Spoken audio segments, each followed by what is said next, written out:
To start our women's mesh stringing tutorial, we're going to talk about stringing the top string. This head is a TrueTemper Flyte head, and the mesh we're using is Mesh Dynasty Ignite mesh. This is a full piece of mesh. We're not doing a corner pocket with just a strip in the middle. This is a full mesh pocket. That's what this whole tutorial is going to be on. I'm just numbering these diamonds for you because we're going to start in the middle. So there's 8 diamonds across, so you split that in half, and then you number them. I just number them from outside to inside. So I'm using diamond number 4 on each side of the mesh, because 4 plus 4 is 8. So I'm using both of the innermost diamonds of the mesh here. We're just going to go through the front of the scoop, and then pull through, and then through the back of the scoop, and pull through again. And here's that. One more time on the other side. We're doing the same thing on both sides because I believe that's what makes it easiest to keep everything symmetrical. I think this is the way to make sure that you have a correct and even and tight top string on the first try. I know there are many people who don't do it this way, but I've been doing it this way for so long that I can't imagine doing any top string any other way.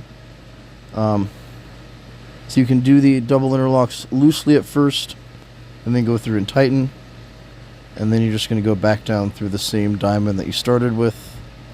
So these double interlocks should sit inside the mesh diamonds. That's what they look like from the front. So now we're going to pull on the mesh. We're going to go up through the next diamond. Same thing. We're going to go through the front of the hole in the scoop. We're going to pull through, make an interlock, and now we can pull tightly because the rest of the string up to that point is tight. Hold it down with your index finger, and you're going to go through the back of the scoop, and you're going to pull through the loop. And you're just going to pull that as tightly as you can. Go back through that same mesh diamond. And here it is one more time. I call this double interlock. I've heard it called other things like a double hitch and a crow's foot, all that other. I'm not exactly sure what the name of this is, but it's 2 interlocks right next to each other, so double interlock is fine with me.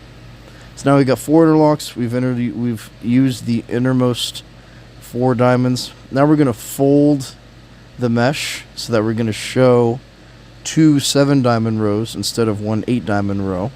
Stack those on top of each other, and then we're going to tie off on the 7 diamond row. So we're going to loop through and around the outside of that 7th or outermost diamond on the 7 diamond row, and then we're going to tie off. And here's that again. So we're going to go out through the front of that 7th mesh diamond and the 7 diamond row. Before we were using the 8 diamond row, now we're using 7. And you can see how we're going to make that loop around that 7th diamond. When you go back through the hole again, you see how we're going to stretch. You can see this here. We're going to stretch the mesh out to that sidewall hole. We're tying it off here at the 2nd sidewall hole. If you use the 3rd or the 4th sidewall hole, then you'll get more of an arch and you'll start your channel a little bit more earlier. It's up to you if you want to do that, but that is a top string tutorial with mesh.